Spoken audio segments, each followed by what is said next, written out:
All right. Well, welcome everybody. I hope you all had an awesome day and enjoying just a little relaxation here, a little bit of CE, and hopefully everyone finds something useful from tonight's discussion. And at the end, we'll be taking some questions. So look forward to hearing your thoughts, questions, so we can all kind of learn together and find some things out about some dentistry here. So here we go. So the title of this presentation, Accelerate Your Treatment and Your Practice.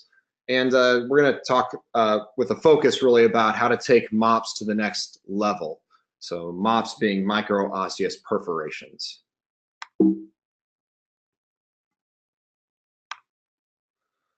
First, there is my crew. So this is a little bit about me. I've got my wife there and my buddy Riley and my two little ladies there, Gabby and Hallie.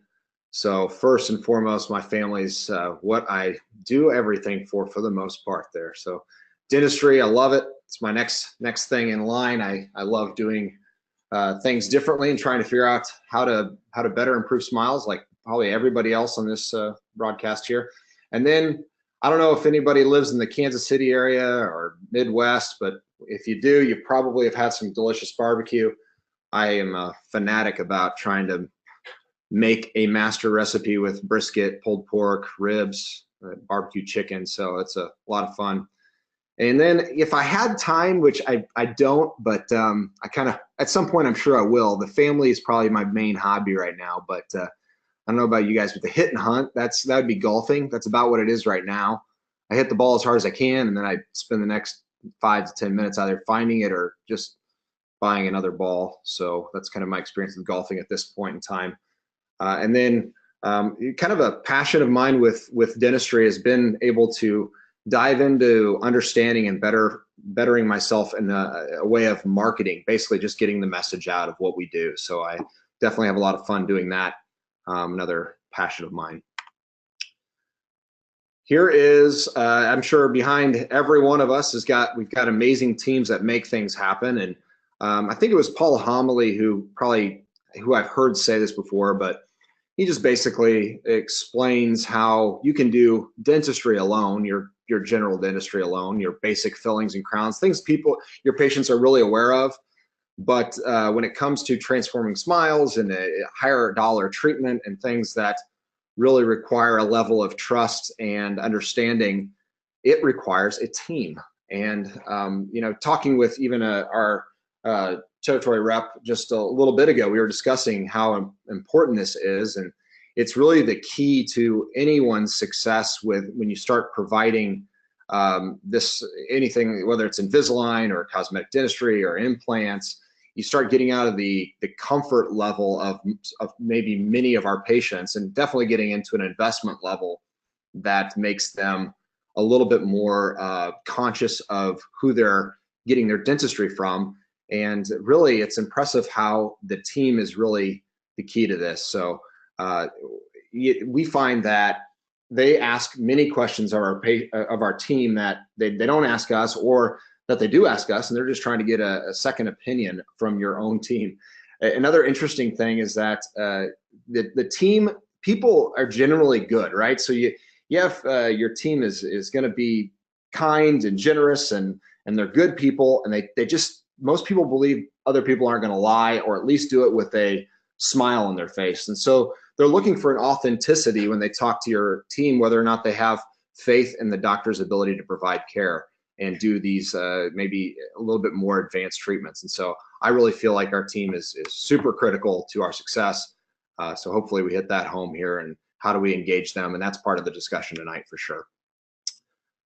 All right, so the science behind the speed, and looks like maybe I lost a little bit of the graphic here, but what is micro-osteoperforation? So we know that there is going to be an injury to the bone that is microscopic, that really is something that your patients won't perceive much at all, that engages a biologic response that can initiate all these fun things we got to learn back in microbiology and dental school, and probably even before that. That hurts a little bit to discuss about that stuff, but it increases the way that the bone remodels, and it also decreases that bone density. So that does a number of things for our patients, and we'll talk a little bit about this here in a second. So here's the graphic. I guess I accidentally got it to the next slide. So with this, you can kind of see how you've got the force being placed on the tooth, causing a vascular response. And this is ultimately what most traditional ortho is just doing, is you're pushing and causing bone proliferation and removal on one end and adding on the other. And so that's how it moves. With Propel, or with the MOPS, we're able to really stimulate this and get vascularization to be advanced, and to really encourage the bone to remodel and change much quicker for us and our patients. All right.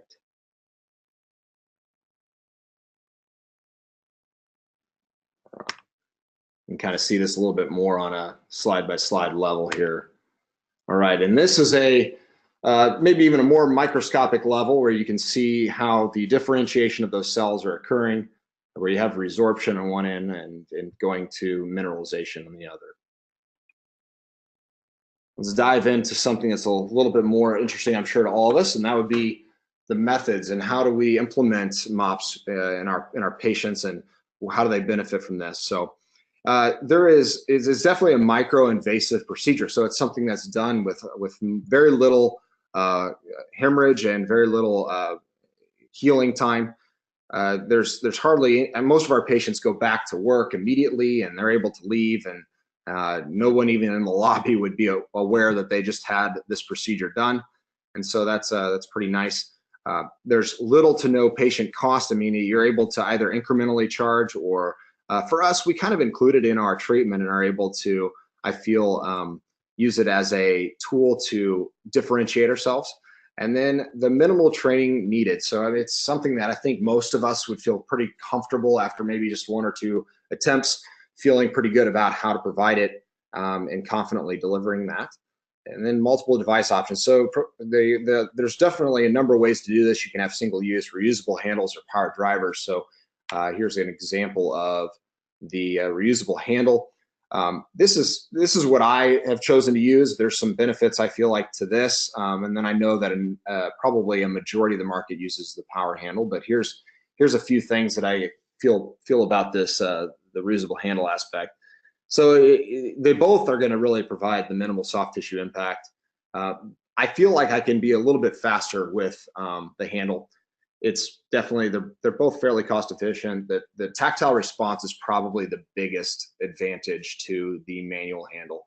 Allows you to really feel how that bone is responding, and it allows you to know that you're fully engaged and you're providing that stimulus, that biological initiation of the healing response. And you can really tell that you've done that pretty quickly without having to maybe go further if you didn't have that tactile response.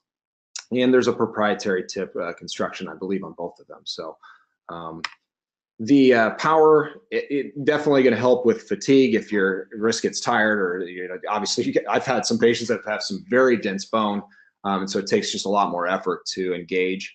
And then you've got some issues here maybe with the comfort level of the provider. If you're not doing implants or doing any sort of invasive procedures, I could see why a power tip like this would give you some advantage, because it doesn't feel as invasive to the patient. Also, trying to reach back further for the patient to deliver maybe something, a MOP to a space like a premolar, or in between a premolar and a molar, where it's a little more difficult to get that angle with that manual handle. So those are some advantages there I can see from the power driver.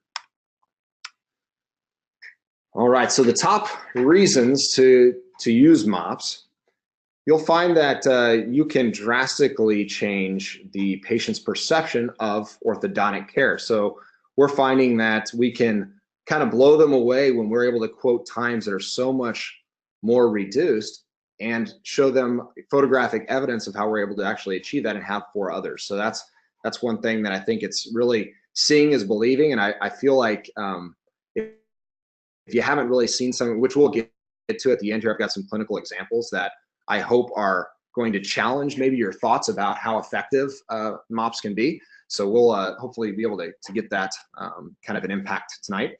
Adults are definitely more likely to do treatment when it's not going to be as invasive to their lifestyle, whether it's vacations or you know, events coming up, or, you know, graduation coming up, or a wedding, and all these things that are maybe going to limit them from going, Holly, I don't really know if I want to be in braces or Invisalign during that time. So they have events that might do that to them. And then one thing is definitely more predictable results. So we're able to move teeth that maybe you would find be more challenging or more of a hindrance to moving, and we can get that with a more reliable response when we've initiated this with MOPS.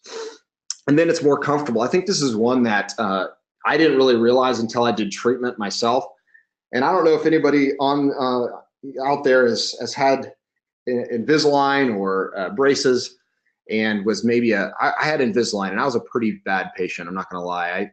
I think it was probably just the ease of the fact that I knew I could get another refinement with no challenge or something like that. But my first time through Invisalign was about 4 years ago, and I realized pretty quickly that every time I changed the trays, about every 7 to 10 days, I think it was at that time, every time I changed it, it was really tight. So, you know, I kind of noticed that. I was sore for about 24 hours.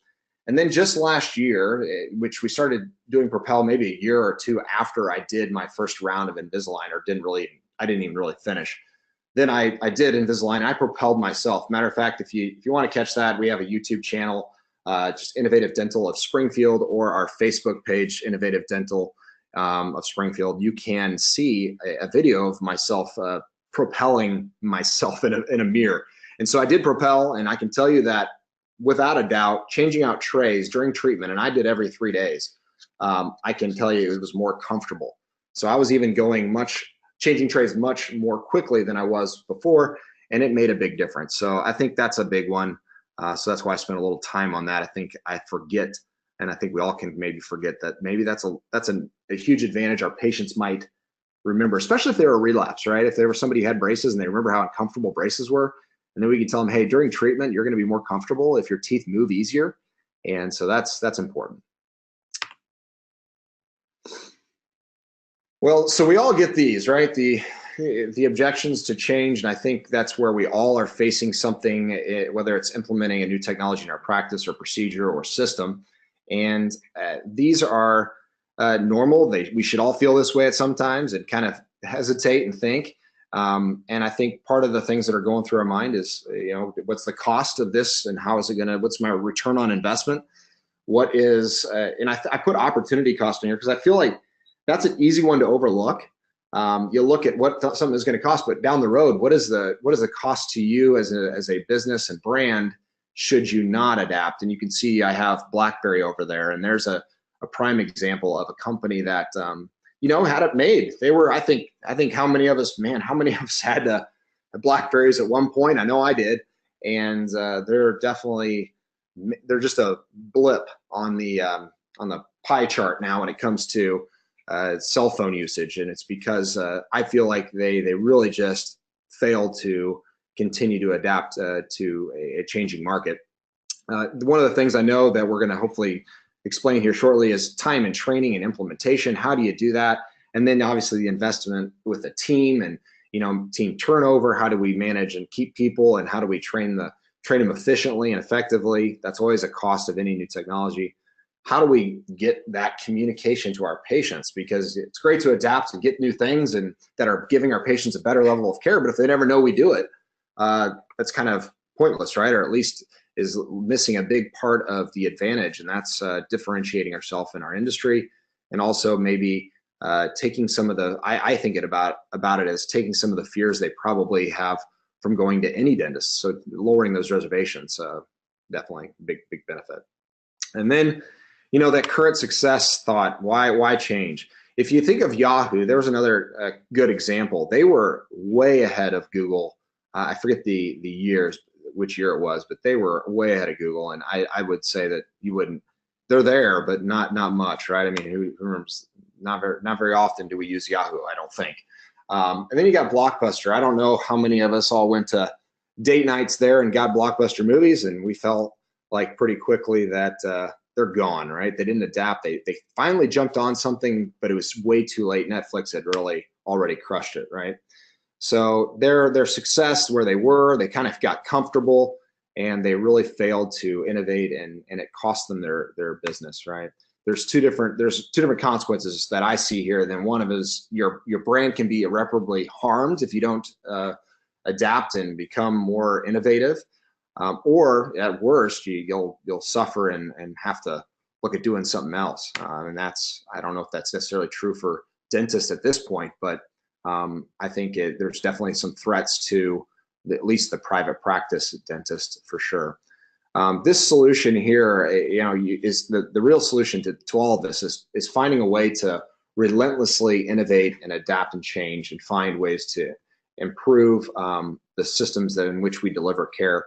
I think Netflix is a great example of how a company should adapt and provide great value to their customers. Google, how about their examples of seeing way ahead how to market? I mean, I think of Gmail, just Google search, things that we were getting for free, we didn't realize they were giving us for free because they were going to monetize. And so they were thinking years in advance and investing in stuff that really was going to really turn into a big benefit for them. Then you think about Apple. They are not necessarily always, I think we can learn a lot from them. They're not necessarily always the first to market, but they're typically the best. So they really spend a lot of time refining their products and their customer experience, and that they spend so much time focusing on that. And I know that was Steve Jobs really was a phenomenal innovator when it comes to that type of thinking, really the customer, and obviously for us, what is the patient thinking? And then here's a company that relentlessly innovates, right? Constantly pushing the envelope when it comes to orthodontic care. How can we provide something that would be changing, I would argue groundbreaking, because we've got so many patients that resist treatment for time frame, and this really takes, I mean, what, time, money, and maybe pain are the three most deterrents to treatment. Money, we got financing options that help with that, and you got time. Man, this is a technology that really allows us to reduce that for our patients. Here you see that we are able to relentlessly innovate. That's actually one of our core values here at Innovative Dental. So I thought that would fit well with this discussion here. So what sets you apart? So how are you diversifying yourself? And here is an example of our lobby. And I think, part of what frustrates me about this when I look at our lobby, I love the color, the decor, and I think it's very impactful for what we want to communicate, but it's still a design that was built within the box of you're supposed to have a front desk. And I love the fact when I go to a nice hotel, they have a concierge station, or basically somebody standing up and capable of communicating to me on an eye-to-eye level that comes up and greets me. And this sitting people behind a desk was something that we did basically because it was out of that's what's always been done. And so it'd be interesting to think what we could have done if we could have avoided that. So that's kind of an interesting experience there to think through why we did a front desk instead of concierge station. So maybe someday we'll change that up. Everybody probably has some sort of beverage, or maybe thinking about the patient's experience, inviting them into your home, giving them something that makes them feel welcome and invited. And here's our lobby here with a beverage center and cappuccino machine and some water and stuff for them to enjoy. Part of what we wanted to do to differentiate ourselves and set us apart is create an outdoor space that becomes a waiting area, or a little bit of if you're waiting for your CEREC crown, or you're waiting for your child to get their Invisalign or ortho, sitting out here and enjoying a cup of coffee is nice. There's our mascot, Dexter, and I think it's interesting. One of the videos I posted to YouTube, he actually does a cameo appearance in it, and there's some number of people that go, man, a dog in a dental office, and I thought the exact same thing. So about 3 years ago, before I started bringing him to the office, I posted on Facebook a photo of another office that had a therapy dog. And I just asked the community, hey, vote, let us know what you think about having a dog in a dental practice. And to my surprise, one of the best performing posts we've ever had. And it was overwhelmingly 99.9% positive. Yes, we would love to have a dog. My kid would love it. it would make me feel more relaxed. And it made me really think, like, you know, why was I so reserved? And maybe there's other things we're missing just because of our own preconceived notions and ideas that people might have about certain things. And I think obviously a dog is one ways we combat that obviously is keep the office clean, right? Give plenty of times to clean the office, and then make sure you get the dog groomed. So we wanted to make sure we do that. But it was a great decision. People love it. It's one of a big marketing thing for us. So we also have an environment that allows us to give patients a little bit of relaxation while they're waiting either for their treatment plan or for their CEREC crown, or just maybe we're running a little bit behind, or they just, hey, want to get a massage before they go back to work. So you can see massage room there. You can see the theater screen we have there for them to watch and enjoy. And then above the patient, you know, I don't know if you've ever sat there and had to look at your ceiling for an hour or an hour and a half while you get whitening trays or a treatment, but that was probably my eye-opening experience, was getting whitening and looking at our drab ceiling. And I thought, man, from a patient perspective, we can have really clean floors, but what if they're looking at our ceiling 90% of the time they're there? What kind of experience are we really getting? What's the subliminal message that we're sending to them? And so we decided to do something different with a TV on the screen. Obviously, we want to have technology and set ourselves apart this way. This is a way we use 3D X-rays and market with those type of photos. And then we've got an experience I feel like is different when we're talking about 3D digital impressions. Those are some things that really can help set you apart, give you basically a way to communicate to your community that you're providing something unique and better maybe than they've had in the past. When it comes to case acceptance, you know, we talk about how do we make it easier for patients to say yes, and that private area where they can always ask maybe a little bit more you know, intimate questions about their finances, their personal questions that maybe they don't want to discuss out and open, and that's what this room, the Innovative Financial Room, is all about.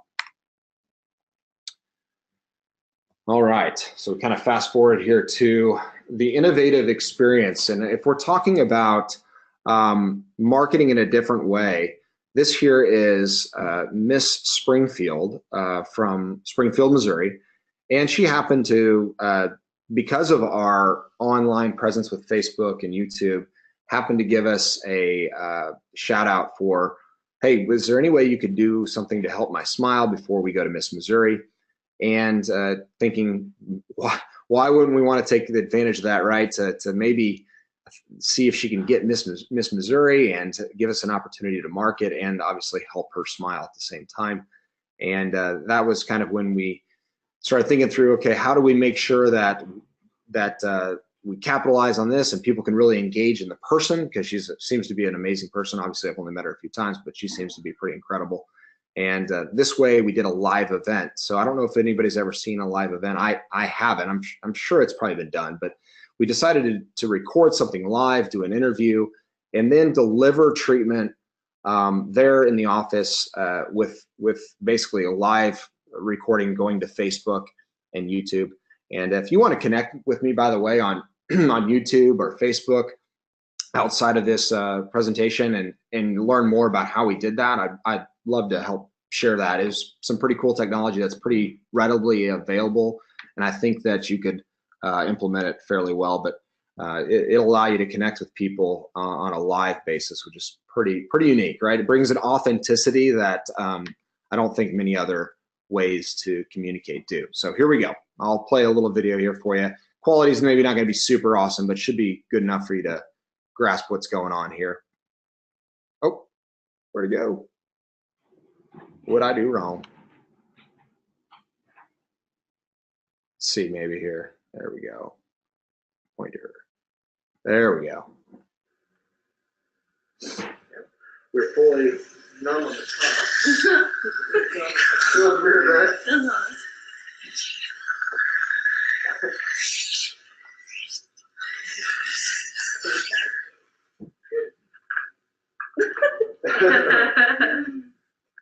You can't feel your face when you're with me, because I'm no dentist.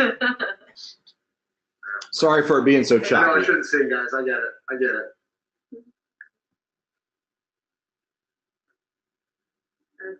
We hear it every day. I don't want to let anybody down that's watching. Like Alexa. It's better when I sing it in falsetto. You'll have to come in on a regular day to hear me sing that in falsetto. It's well worth it. Yeah. Well worth it. There are numerous employees that sing. Adam's got nothing on me.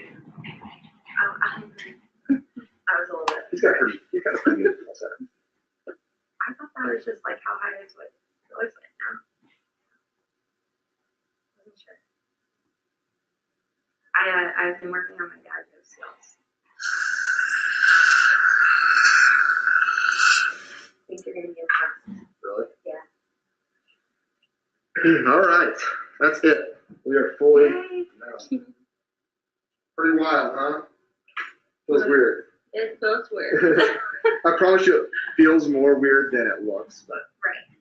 And the anesthetic that we give to, just to hit that quick now, it wears off a lot faster than what the anesthetic you would get for a filling or a crown. That typically lasts, 5 hours or so. This is going to wear off over the course of the next couple hours. So it'll be a lot less than what you're used to. When people think about getting Invisalign, when should they schedule it? Can they go back to work? I mean, what do we kind of tell them about that? Right, we recommend that if you are going to get Invisalign that day, that you just take the day off. We want you to be comfortable, and everybody handles it differently. So if you know that you maybe would not enjoy that part, then go ahead and take the day off. We want you to go watch some Netflix, tell us about the next time you come. But just take it easy. It's really not that bad for some of us, but there's some. One of the main things would be speaking, right? I mean, so. Right, so like if you have a meeting, don't do it because you're going to be numb for a couple hours. So just go home and hang out. Schedule your meeting in the morning and your appointment later. People are going to think that you went for a long lunch hour and had a few cocktails if you come back to the office, possibly. So. Possibly. All right. So you're feeling good and numb everywhere there? Lower lip, right? Yes. All right, and upper lip here. Yeah. Good. What you should expect here is just a little bit of pressure, nothing sharp. Okay. If you should feel anything at all beyond just a little bit of pressure, you raise your hand. I stop. Okay.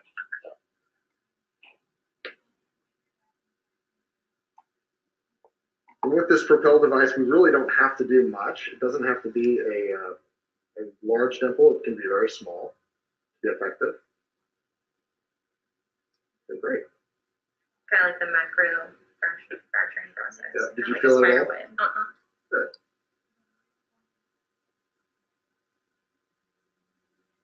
Good job.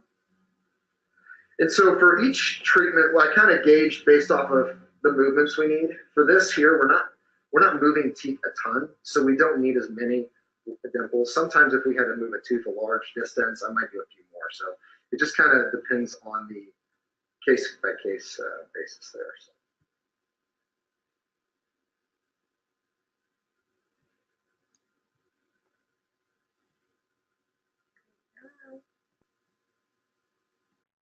All right, so I think that's enough of that, but I think that gets the point across. We were able to do a live treatment there. So now if you have patients that are really questioning, hey, what's going on?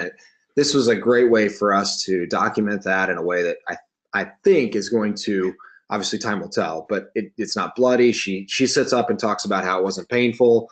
And so there's a good authenticity to her response and giving us credibility that, hey, this process is worth it. It's nice. It really is not something to be feared and scared of, and it makes a big difference. So that's kind of a unique way of doing that. Let's see if we can go on to the next slide here. There we go. All right, so practical steps to integration. And one of the first ones here, and I think matter of fact, I was just talking with Patrick not too long ago about this, about how to motivate and train your team.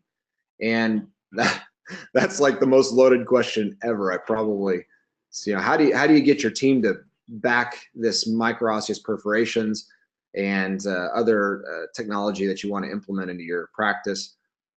That's a difficult one, right? I think I don't have all the answers to that. I think that's something I'll constantly be studying. But I do know that one of the best ways to begin is to really connect your team with the human component. So get them excited about what feels good. So it feels good to change people's lives and improve their level of care and give them something that is unique and groundbreaking or just new in your industry. Those are ways to really get beyond the dollars and cents, because that stuff wears out, and you're always going to be, it's just kind of like you're always asking for how much money you want to make, and it's going to be more and more every time, right? So here's something that maybe you can get your team motivated at a little bit more gut level. With our team, we really try to focus on our philosophy, what our mission is, our vision, our core values. We'll get that to you in a minute, but I think you gotta start there. You gotta start with why they came to work that day. So then it becomes a little bit more practical after that, because now you've got something that can help drive that for your team. And then, deciding why would you make this a standard of care? And when you start going, okay, why do we implement something? We do it because we want to provide the best, and we just go, it's no holds bar. So we don't cut things out that we feel like are going to benefit our patients. And so I had a patient actually the other day, and she ended up doing treatment, but she asked me, do you do this perforation on every patient? Do you do MOPS on everybody? And I said, absolutely, because we feel like it gives our patients the best experience in treatment. And I went through and explained that to her. She was asking, I mean, I know what she was asking. She was asking, hey, can you do this without, can I do Invisalign without being numbed up? And I got that. But when I took the time to explain the benefits to this patient, she went from, somebody who, I know she went to a number of offices, but from somebody who was maybe going to go someplace else or had the fear, now had something to be motivated why they should choose our practice and why this experience was going to be better for them. So that's because we as a team have decided that that's the level of care we want to provide. And so it's a standard for us. The pricing structure, so making it as simple as possible. Obviously, we want to use their benefits plan and help make sure that we can maximize that. And I think you'll see that here in a second, how we do that. And then maximize this case acceptance because the whole team plays a role. And I can't stress that enough. I mean, it's nice for you to come in as the doctor, give a competent treatment plan, and really nail connecting the benefits to their concerns and questions and things they're really looking for. That's all something we should all be trying to do better at. But I can tell you that the team plays a very large role in all of that working out for us. So here is this is kind of the guts behind everything. I feel like if you don't have this, it's kind of the machine, right? That's why I know we use this graphic, is to try to say, hey, this is the kind of the cog that makes everything work. So it's the mission, right? Written declaration of an organization's purpose and focus. And so that's kind of the day-to-day, what are we doing today? And by the way, I don't know how many of us have these, but hopefully they're either written or distributed amongst your team. But I challenge you, if you don't, take some time to really think through this. It'll be valuable just for you as well, but your team is going to drastically benefit because it's going to tell them why they come to work every day. And it's going to give them some sort of purpose that hopefully will engage them into something better than maybe just helping you buy your next boat, which is, I've heard those type of statements from companies that try to do the consulting before, that's some stuff they've heard. And so getting your team to really see the human component and why they come in is important. And then core values, what defines you to the core as far as integrity and level of personalities that you're going to have in your practice. And then vision, where are you headed, right? How clearly have we defined our future and what it looks like? And then how do we make it a standard of care? And in this here, we can see that we build it in for every patient. So it's not like, hey, you can choose this and it's going to be an extra X amount of dollars, or this is really an option. Now, I will say that there has been, I think, in our practice over the past 4 years or so, maybe 1 or 2 patients with minimal trays that have asked, hey, I'm not going to do it if I have to do that. That's for some reason we couldn't get the communication to connect there. And you're obviously going to have to adapt, and obviously we do. But for the vast majority of patients, they will accept the treatment if it's delivered and communicated clearly by you and your team. So train them on how to communicate and why it's built into the treatment and how it's going to benefit your patient. Take the time. Don't rush this, and make sure that you give ample time. Our consultations, we give at least an hour to those, so that way we're not feeling like the patient is not getting all their questions answered, and make it a prominent part of every discussion, right? So your team has to be talking about these things. I don't know if you've ever had a treatment where you, and I know you have, but where you walk into the room and you're the first person to bring it up, and it's pretty obvious. And I mean, I think alignment is one of those, just Invisalign in general. Like we walk into the room and we start going, hey, by the way, have you noticed that you've got this incisive wear, and we need to talk about why that's wearing that way and why you have this abfraction. And then these are obvious things that maybe on the photos or x-rays, and we start talking about it. And it's the first time the patient's heard it, but they've been with your team for 45 minutes, right? Or 30 minutes.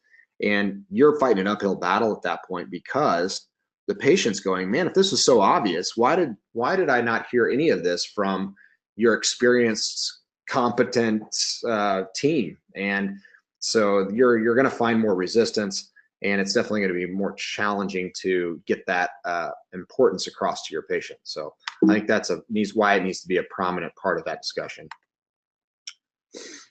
So the pricing, and in our office, we try to use, I won't spend a ton of time on this, but at least help make it clear how we've chosen to do this. And we use this alveoloplasty, not in conjunction with extraction per quadrant code, to help utilize the patient's standard benefits, so not their ortho benefits. And then we use an accelerated orthodontic procedure code to give a different level of expense based off of challenge. So we charge a different rate based off of difficulty and time in treatment. I know that's probably common for many of you to do that, and that's how we decided to do that there. Here is a quick graphic on that, so you can kind of see how that's coded for that patient there. Okay.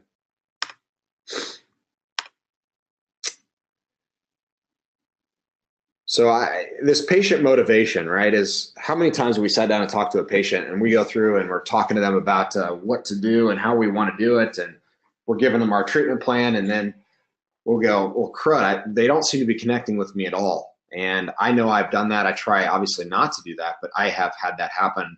And some people are really hard to connect with, but that does happen. The thing that I've noticed is if the degree at which that disconnect happens really has a lot to do with my personal connection with that patient initially.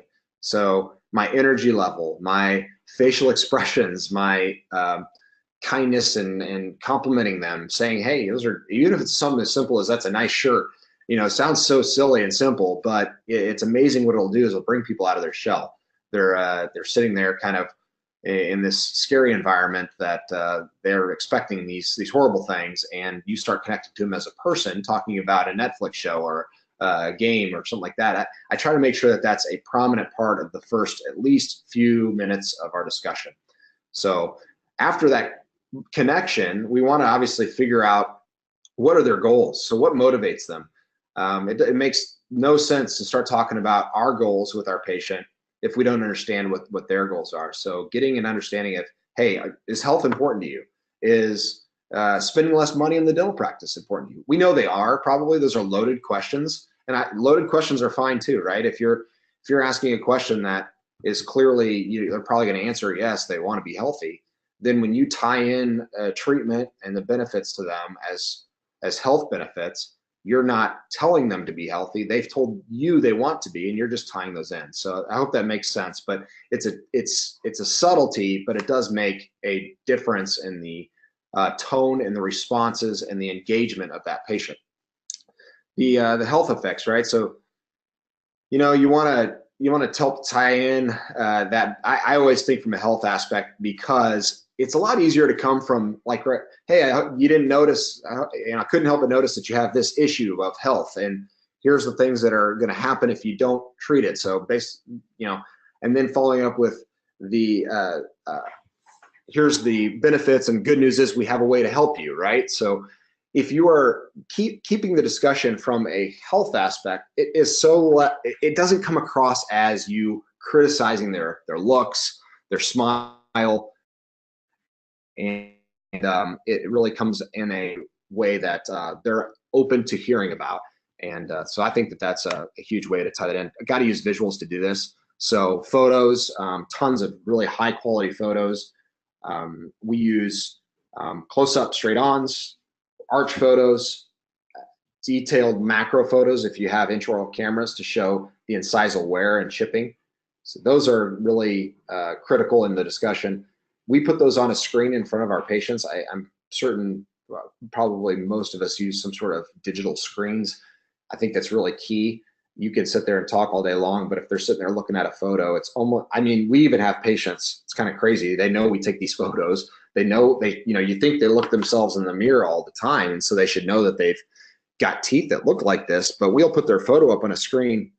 And after a minute or two, sometimes they'll be like, hey, can you take that down? They're tired of looking at their own smile because they were totally unaware of how bad it looked or how bad it is, how worn their teeth are, how chipped and the effects of malocclusion are impacting their smile. So these photos are really important. Our team stresses it.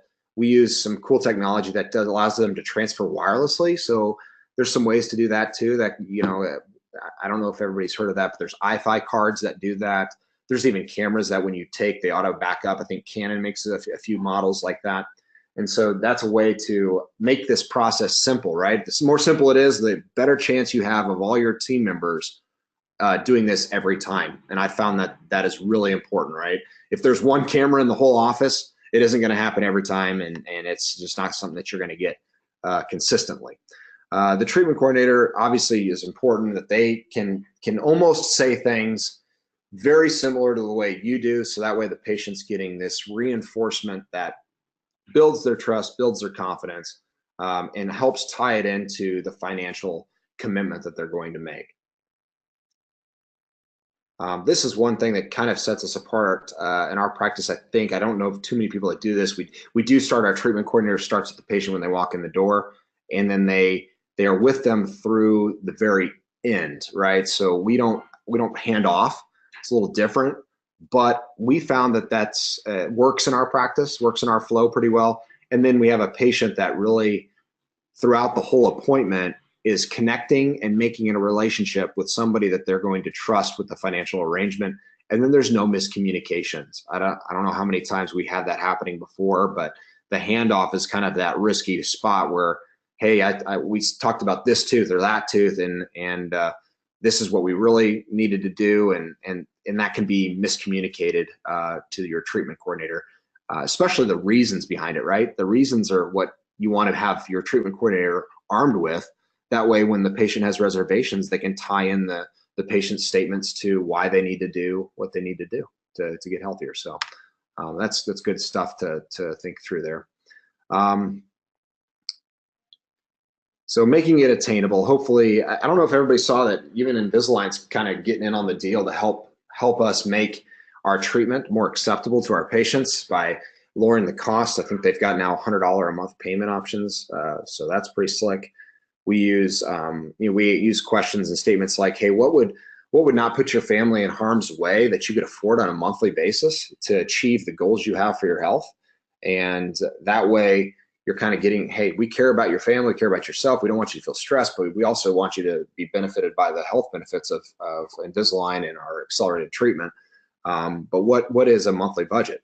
And getting down to that is really important before you throw down that sheet that has the total amount, right? The second you put down that sheet with the total amount of treatment, you're going to get a response internally. They're not going to say anything, but the adrenaline starts flowing and they're going, darn it, I did not realize I had that much damage. And now they're not listening to you, and they're not really connecting how they can afford it. They're more concerned now that how much of a mess they've created and may not be able to do any of the treatment. So I feel like breaking it down into bite-sized pieces. It's kind of funny, right? I mean, our cell phone companies have even figured this out. You don't buy an iPhone for $1,100 anymore. You buy it for $25 a month. So they've even figured out, hey, nobody wants to buy a $1,000 iPhone, even though that's exactly what they're doing. They're just paying over a year or two of time. So pretty clever, but it works. So as far as the schedule aspect, I think I forgot that note there. So, you know, you're talking about patients wanting treatment to be less impactful on their lives, and obviously missing work is a costly thing for many of our patients, and this MOPS process really helps with that. Less appointments too for our patient.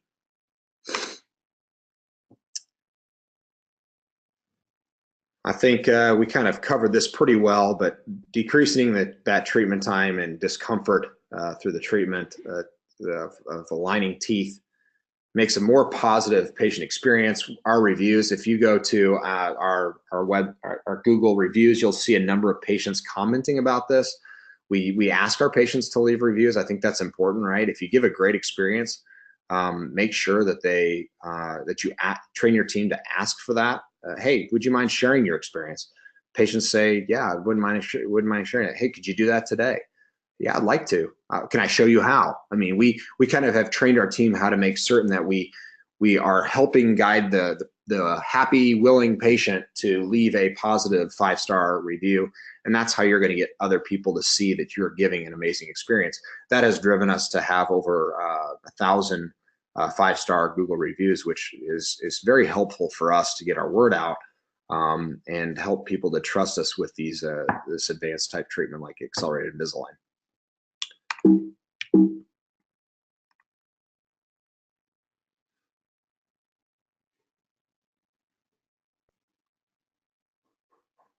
So here's just a little narrative that I think is something that I've fairly much covered already.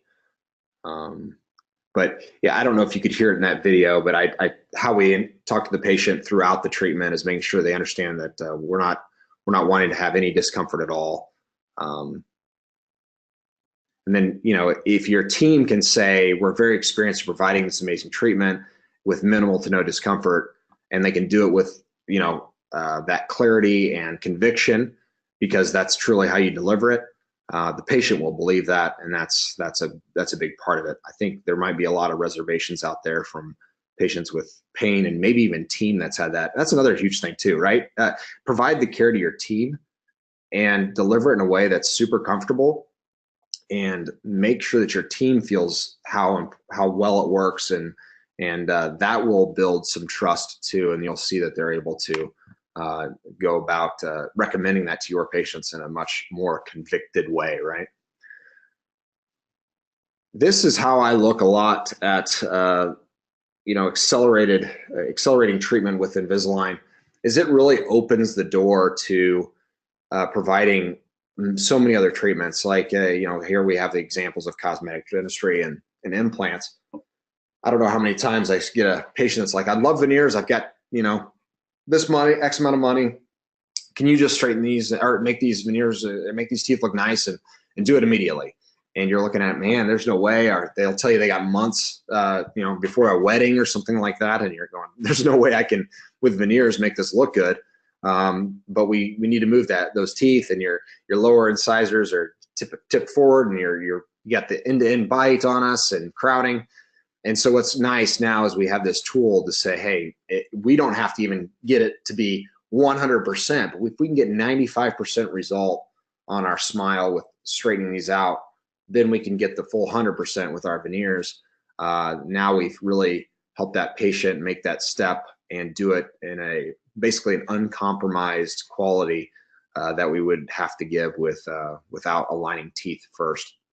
Also helps us a ton with the longevity that our work will have because of the bite. And you know, when you're talking about implants, how many times do we have a shifted molar or a tooth opposing arch that's over erupted, super erupted? Those are big issues with before we place implants, and now we don't have to do these kind of wonky implants and that are I've seen some pretty interesting placements and you know, results from maybe trying to do work that could have been more ideal should we have aligned the teeth first.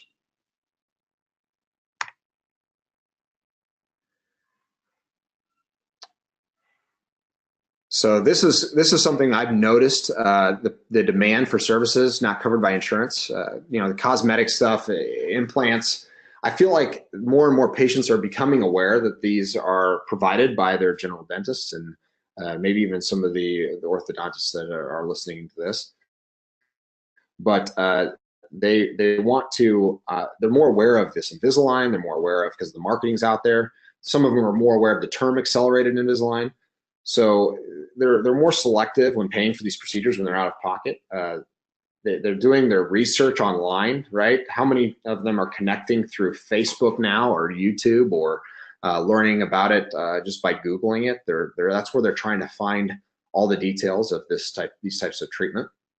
And then they're generally unaware of their malocclusion, their disease, and they're unaware of how it's going to cost them if they ignore to treat it. So those are huge opportunities for us as dentists to really, and orthodontists, to get out there and communicate and get the word out that we have solutions that are different than what they probably were looking at 5, 10, 15 years ago.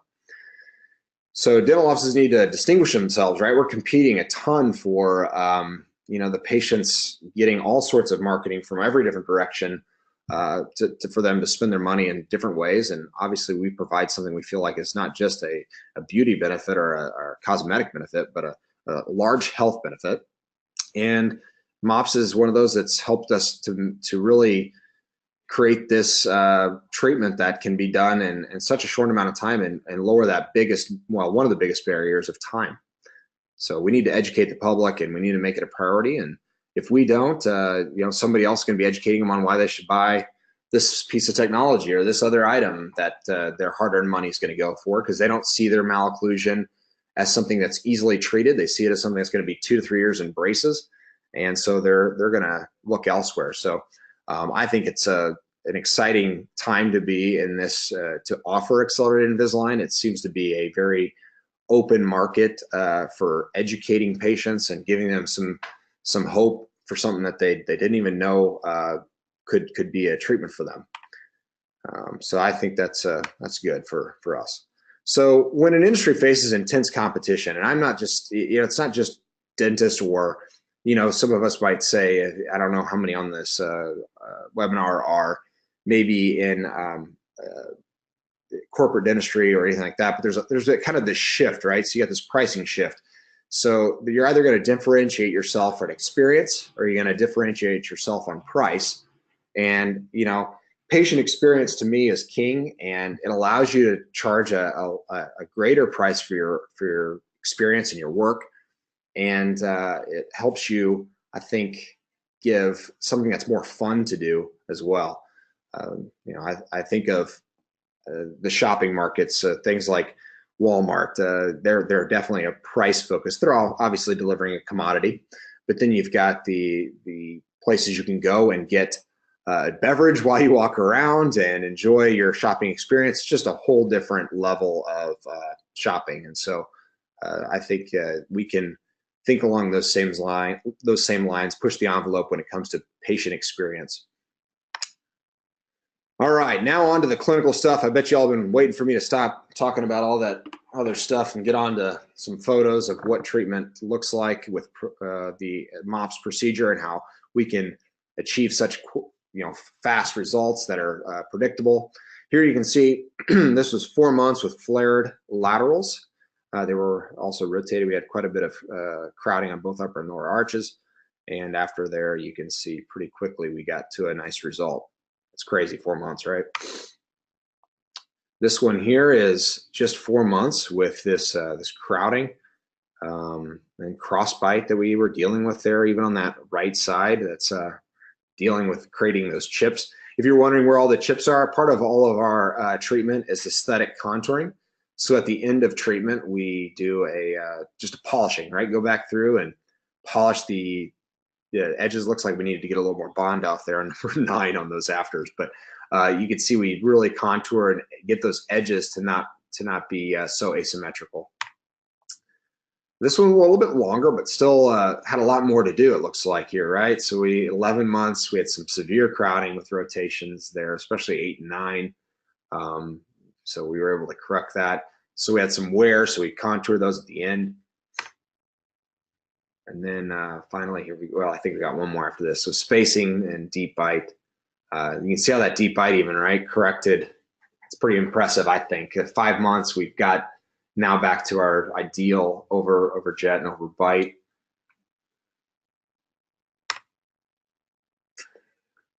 And then here is a, we get this all the time. I don't know if you guys as well, and I'm sure you can chime in on your questions and comments there in the end.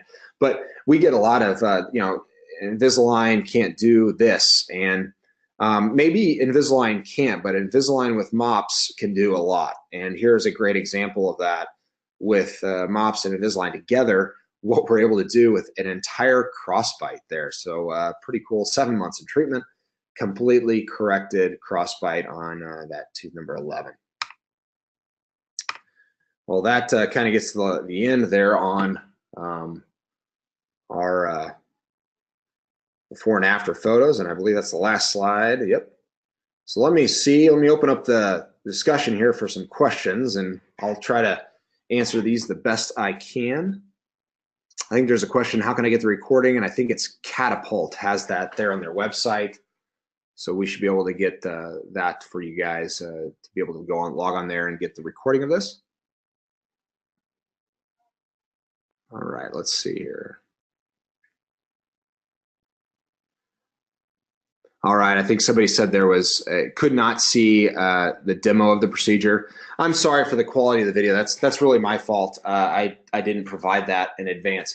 If you go to, I think maybe just a great way to see that, you can kind of see how we do everything, or you can just go to, like, I think it's about minute 48. If you go to Innovative Dental of Springfield on YouTube, you can go to our channel there, and we have the full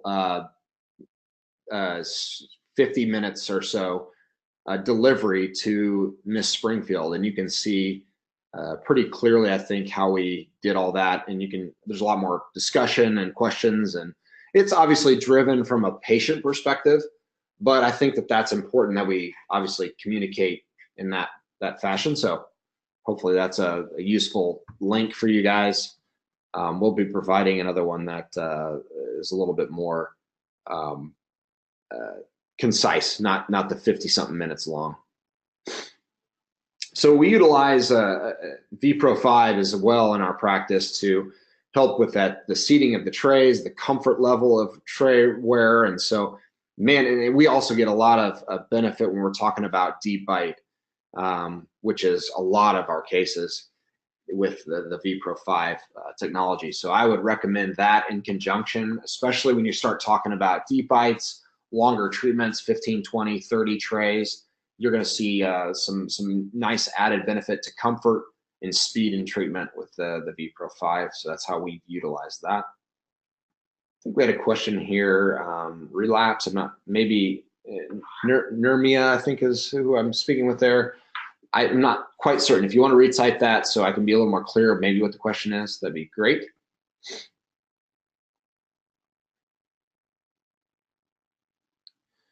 So the great question here, which are the settings for the depth of the micro-perforations and how many per tooth? So with the micro-perforations, you're going to want to gauge that based off of movement.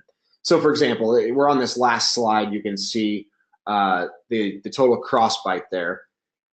I'm going to definitely, and I know I did, perforate 2-3 times on either side of that canine to help really get that biology working for us there, and that way we get a faster movement, especially focused with that tooth.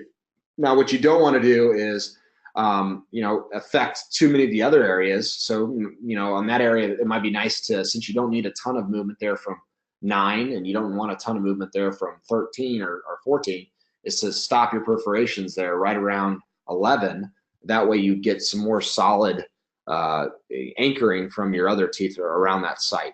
Same thing for your deep bite. You want to kind of decide, do you need more intrusion of your lowers or uppers, and then kind of playing your perforations based off of that. So you can double, triple perforate. I don't think it's too often you need to do 3, but there are some situations, especially like this complete crossbite on this canine, that are beneficial if you do multiple perforations there around that. As far as how deep, that's one thing I do like about the manual, is that you can sense the resistance. And so I go till resistance is there and I can basically let go of the device and it stays put, then I know that I've got enough force, enough micro damage there that we're going to get some great response in that site. All right, what other questions might we have here? All right, I don't see any other questions at this point. So I guess we can go ahead and conclude for this evening. So thank you all for listening and tuning in, and hope you guys all have a wonderful night, and maybe catch you on the YouTube or Facebook channel and chat with you later about anything that we discussed tonight.